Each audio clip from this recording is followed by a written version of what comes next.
Hello everyone. இன்னைக்கு ஒரு முக்கியமான டாபிக் பத்தி பேசலாம். நார்மலா பல பேருக்கு உங்களுடைய டே டு டே லைஃப்ல வந்துட்டு மசில் கால்ல இருக்கக்கூடிய காஃப் மசில்ல மசில் கிராம்ப்ஸ் வரும். அது நீங்க டே டு டே ஆக்டிவிட்டில நீங்க அதனால பாதிக்கப்படலாம். இதே மாரி மசில் கிராம்ப்ஸ் வந்து ஒரு சிலருக்கு வந்துட்டு டெம்பரரியா இருக்கும். அதனால பெரிய தொல்லைகள் இல்ல. வேற ஒரு பெரிய வியாதி மாரிலாம் ஒண்ணும் இல்லாம மசில் வலி மட்டும் இருக்கும். டெம்பரரியா இருக்கும். அப்புறம் போக சரியாயிடும். ஒரு சிலருக்கு இதே மசில் கிராம்ப்ஸ் வந்து ஒரு முக்கியமான பிரச்சனைய உள்ளார இருக்க பிரச்சனைய வந்து அது அறிகுறியே அவங்களுக்கு தெரியாம, அது நார்மலா வரக்கூடிய மசில் கிராம்ப்ஸ்ன்னு எடுத்துக்கிட்டு, அதோடயே அவங்க வந்து டாக்டர அணுகாம அந்த மசில் கிராம்ப்ஸோடயே நடந்துட்டு இருப்பாங்க. ஸோ நம்ம வந்து நார்மலா வரக்கூடிய மசில் கிராம்ப்ஸ்க்கும், உள்ளார வந்து ஒரு சில நேரம் இரத்த குழாயில பிளட் கிளாட் ஆகி உறைஞ்சு போய் ரத்தம் ஓடாம வரக்கூடிய மசில் கிராம்ப்ஸ்க்கும் உள்ள வித்தியாசத்த நம்ம இன்னைக்கு அத பத்தி நம்ம பேசலாம்.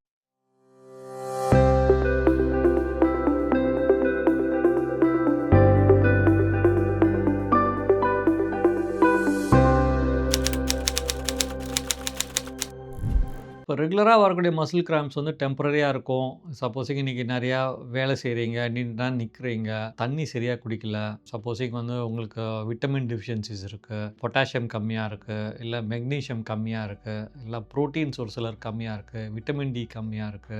இந்த மாரியான ஒரு காமனான தொந்தரவுனாலயும் இந்த மசில் கிராம்ப்ஸ் வரலாம். ஓகேங்களா? சரி திடீர்னு ஒரு ஹெவி எக்சர்சைஸ் பண்றீங்க, ஜாகிங் போறீங்க, அப்புறம் மசில் சோரா இருக்கும். ஒரு 2, 3 நாளைக்கு கால் வலி இருக்கும். ஸோ இதே மாரி மசில் கிராம்ப்ஸ்க்கும் கால்ல வந்து ஓடக்கூடிய இரத்த குழாயில, முக்கியமா வெயின்ஸ்ல ஓடக்கூடிய இரத்த குழாயில ரத்தம் உறைஞ்சு போய், அதனால வந்து வரக்கூடிய மசில் கிராம்ப்ஸ்க்கும் எப்படி வித்தியாசப்படுத்துன்னு பார்க்கணும். ஏன்னா, இந்த கால்ல வரக்கூடிய பிளட் கிளாட்ஸ் அதுக்கு வந்து இங்கிலீஷ்ல நாங்க டீப் வெயின் த்ரோம்போசிஸ்ன்னு சொல்லுவோம். அதாவது உள் சிரையில் வரக்கூடிய இரத்த உறைவு பிரச்சனை. இது வந்து ஒரு உயிர்கொல்லியான ஒரு ஆபத்தான ஒரு பிரச்சனைய வந்து நம்மளுக்கு அறிஞ்சிக்காம அதோடயே நடக்கிறதுனால பிரச்சனை வந்து மிக அதிகமாகி சீரியஸ் ஆகக்கூடிய வாய்ப்புகள் இருக்குது. இப்போ எல்லாருக்கும் காமனாக வரக்கூடிய மசில் கிராம்ப்ஸ்க்கான காரணத்தை நான் சொன்னேன். நம்மளுடைய உடம்பு வந்து சரியான விதத்தில் மெயின்டைன் பண்ணாதனால, உடம்புக்கு தேவையான சத்துக்கள் நம்ம ஒழுங்கான முறையில் கொடுக்காதனால வரக்கூடிய வலிகள். ஒரு சிலருக்கு வந்து லோ பேக் ஏக், இன்னும் இடுப்பில் வலி இருக்கும், அது காலுக்கு பரவி அந்த மசில் வலி வரலாம். ஸோ பலவித காரணங்கள் வந்து வரக்கூடிய அந்த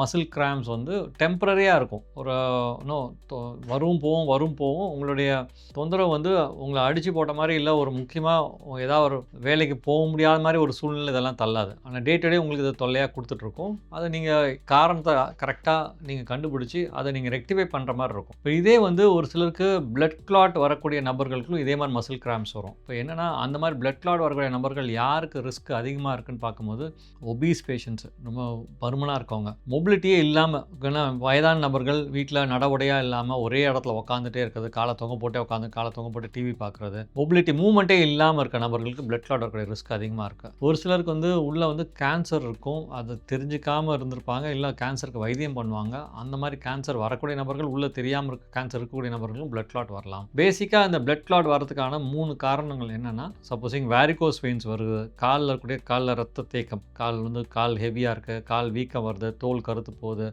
உள்ளே வேரிகோஸ் வெயின்ஸ் இருக்க நபர்கள், நான் சொன்ன மாதிரி மற்ற ரிஸ்க் ஃபேக்டர்ஸ் ஏற்கனவே சொன்ன நபர்கள், இவங்கெல்லாம் காலில் ரத்த தேக்கம் இருந்துச்சுன்னா, பிளட் வந்து பூல் ஆச்சு, காலிலே ஸ்டேசிஸ், அதாவது அங்கேயே தேங்கிட்டு இருந்துச்சுன்னா, இது ஒரு ரிஸ்க் ஃபேக்டர். ரெண்டாவது வந்து உள்ளார இருக்கக்கூடிய ரத்த குழாயோட உள் பகுதியில் அதுக்கு ஒரு லேயர் இருக்கும். வெயினுக்கு இன்சைட் லைனிங் இருக்கும். அந்த லைனிங்கில் வந்து டிஃபெக்ட் இருந்தாலும் பிளட் கிளாட் வரலாம். 3வது காமன் ரீசன் வந்து பார்த்திங்கன்னா, ஒரு சிலருக்கு மரபுலேயே வந்து ரத்தம் உறைஞ்சி போகக்கூடிய ஜெனட்டிக் டிசீஸ் இருக்கும். 10 விதமான மரபு சார்ந்த பிரச்சனையினால ரத்தம் வந்து உறையக்கூடிய தன்மை ஒரு சில ஃபேமிலிஸில் ஒரு சிலருக்கு வந்து நிறையா இருக்கலாம். ஹைப்பர் கோஆகுலபிள் சிண்ட்ரோம்ஸ்னு சொல்லுவோம். இந்த மாதிரி இருக்க அந்த 3 காரணங்கள்னால ரத்தம் உறைஞ்சி போகும். இது முக்கியமாக வந்து காலில் இருக்கக்கூடிய வெயின்ஸில் ஆரம்பிக்கும். அதாவது ஒரு சிலருக்கு வந்து கீழே ஆங்கிள் காஃப் மசில்லேருந்து ஆரம்பிக்கலாம். ஒரு சிலருக்கு மேலே இடுப்பு பகுதியிலேருந்து அந்த பிளட் கிளாட் உருவாகி கால் நோக்கி கீழே பரவலாம். கீழேருந்து மேலே பரவுற மாதிரியான பிளட் கிளாட் இருக்குது, மேலேருந்து கீழே வரக்கூடிய பிளட் கிளாட், அந்த மாதிரியான வியாதிகளும் இருக்குது. ஸோ இந்த பிளட் கிளாட் வர நபர்களுக்கும் நார்மலாக நான் சொன்ன மசில் கிராம்ப்ஸ் இருக்கிற நபர்களுக்கும் எப்படி வித்தியாசப்படுத்துகிறோம்னா,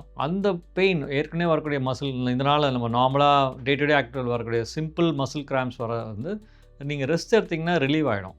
பர்சிஸ்டண்ட்டாக இருக்காது. வரும் போகும் வரும் போகும், ரெஸ்ட் எடுத்தால் ரிலீவ் ஆகிடும். கால் வீக்கங்கிறது வேரிகோஸ் நபர்களுக்கும் எல்லாருக்கும் கால் ஸ்வெல்லிங் வீக்கங்கிறது வராது. ஒரு சிலருக்கு கால் வீக்கம் வரும், ஒரு சிலருக்கு கால் வீக்கம் வராது. ஸோ வந்து நீங்கள் ரெஸ்ட் எடுத்தால் ரிலீவ் ஆகிடும். பர்சிஸ்டண்ட்டாக பெயின் இருக்காது. கால் வந்து ஒன்றும் ஒரு மாதிரி கனமாலாம் இருக்காது. ஓகேங்களா? அது ரெஸ்ட் எடுக்கும்போது அந்த காலோட கனம் எல்லாம் கம்மியாகிடும். இயற்கையிலேயே நீங்கள் ரெஸ்ட் எடுத்து கால் எழுந்திருக்கும்போது கம்மியாகிடும். பட் இதனால பிளட் கிளாட் வரக்கூடிய நபர்களுக்கு கால் வந்து தோல் வந்து செவந்து போயிடும். ஓகேங்களா? அது வந்து இனிஷியலாக வந்து இதே மாதிரி வலி இருக்கும். ஆனால் அந்த வலி வந்து நான் சொன்ன மாதிரி மற்ற காரணங்கள்லாம் வலி அடுத்த நாள் படுத்து தூங்கினது கம்மியாகிடும். ஆனால் இந்த வலி அப்படி இருக்காது. இந்த வலி வந்து டே டு டே இன்றைக்கி வலி வருது, கால் மசில் கிராம்ஸ் வருதுன்னா நாளைக்கு கம்மியாகாமல் ஒரு 2-3 நாள் அந்த வலி வந்து தொடர்ச்சியாக இருக்கும். பர்சிஸ்டன்ட் பெயின் போக போக வலி அதிகமாகும். அந்த காலில் இருக்கக்கூடிய ஸ்கின்னுக்கு மேலே சூடாக இருக்கும். ஓகேங்களா? வார்ம்த் அதிகமாகிடும். ஸ்கின்னில் காஃப் மசில் இருக்கக்கூடிய காலில் இருக்கக்கூடிய ஸ்கின் வந்து டே டு டே பார்த்திங்கன்னா ரத்தம் தேங்கிறதுனால ஸ்கின்னில் வந்து டெம்பரேச்சர் போப்போ சூடு அதிகமாகிடும். காலில் இருக்கக்கூடிய ஸ்கின் வந்து ரெட்டாக கூட ஆகலாம். ஒரு சிலருக்கு தொடும்போது வலி இருக்கும். காலில் வந்து நல்லாவே டிஃப்ரென்ஸ் இருக்கும். காஃப் மசில் வந்து நல்லா டைட் ஆகிடும். ஸோ இந்த மாதிரி இருக்க நபர்கள் நீங்கள் மசில் கிராம்ஸ்ன்னு நினச்சிட்டு நீங்கள் பாட்டுக்கோ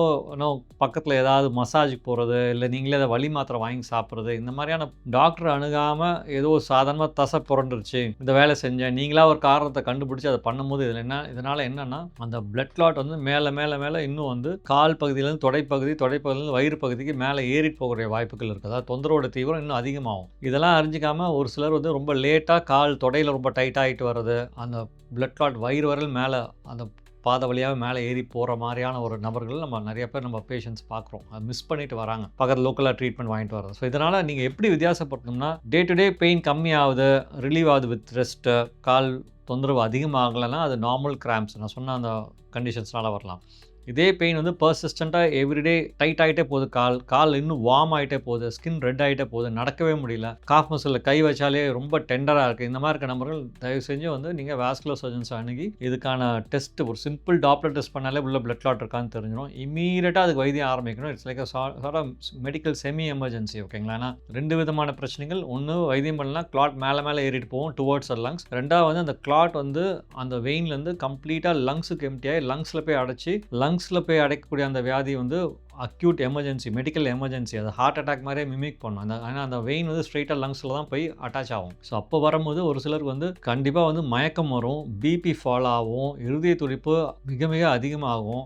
ஒரு ஹார்ட் அட்டாக் மாதிரியான ஒரு சிம்டம்ஸில் வந்து பாதிக்கப்பட்டு நீங்கள் கரெக்டாக டாக்டர் அணுகி கரெக்டான இடத்துக்கு நீங்கள் ஹாஸ்பிட்டல் நீங்கள் போய் கரெக்டாக அந்த டைமிங் போகலன்னா அது வந்து லங்ஸ் வந்து நுரையீரலில் சுவாசம் போகிறது கம்மியாகி ஆக்சிஜன் கம்மியாகி உடம்பு போக்கிற மற்ற உறுப்புகளும் ஆக்சிஜன் கம்மியாக ஒரு ஹார்ட் அட்டாக் மாதிரி மிமிக் பண்ணும். இன்னொரு காமனான ஒரு சந்தேகம் மக்கள் மனசில் இருக்கிறது என்னென்னா எவ்வளோ நாள் அந்த பிளட் கிளாட் உடம்புல வந்து அது டேஞ்சரஸ் ஆகும் அப்படிங்கிற ஒரு கேள்வி. அதாவது நீங்கள் 2 நாள் பிளட் கிளாட் வந்திருக்குமா டாக்டர், 4 நாள் பிளட் கிளாட் வந்திருக்குமா, நேற்றுக்கு வந்திருக்குமா, நம்ம ரொம்ப நாள் இருந்துச்சா, இந்த டியூரேஷன் ஆஃப் பிளட் கிளாட் வந்து அவங்களுக்கு வந்து ஒரு கியூரியாசிட்டி. அது என்ன இதனால் ரொம்ப நாள் இருந்திருக்குமா இல்லை உடனே வந்திருக்குமான்னு. இப்போ நீங்கள் அதை பற்றி வருத்தப்பட பிளட் கிளாட்டுங்கிறது வந்துருச்சுனாலே அதுவே ஒரு டேஞ்சரஸ் சைன் தான். அது 1 வாரம் இருந்தாலும் சரி இல்லை 2 நாள் இருந்தாலுமே சரி, அந்த டைம் டியூரேஷன் முக்கியம் இல்லை. எவ்வளோக்கு ஏர்லியராக நீங்கள் டாக்டர் வந்து பார்த்துட்டு அந்த வைத்தியத்தை பிளட் தின்னர்ஸ் கொடுப்போம் நாங்கள். அந்த ரத்தம் மேற்கொண்டு மேலும் உறைஞ்சி போயிட்டு மேலே ஏறிட்டு லங்ஸுக்கு போகாமல் இருக்குது பிளட் தின்னர் இன்ஜெக்ஷன்ஸ் கொடுப்போம். அது சஸ்பிஷனில் நீங்கள் டாக்டர் வந்து அணுகுனீங்கன்னா ஸ்கேன் பண்ணி பார்த்துட்டு அந்த கிளாட்டுக்கான வைத்தியத்தை நம்ம ஆரம்பிச்சிட்டோம்னா அந்த ரிஸ்க் வந்து நமக்கு கண்டிப்பாக கம்மி பண்ணிடலாம்.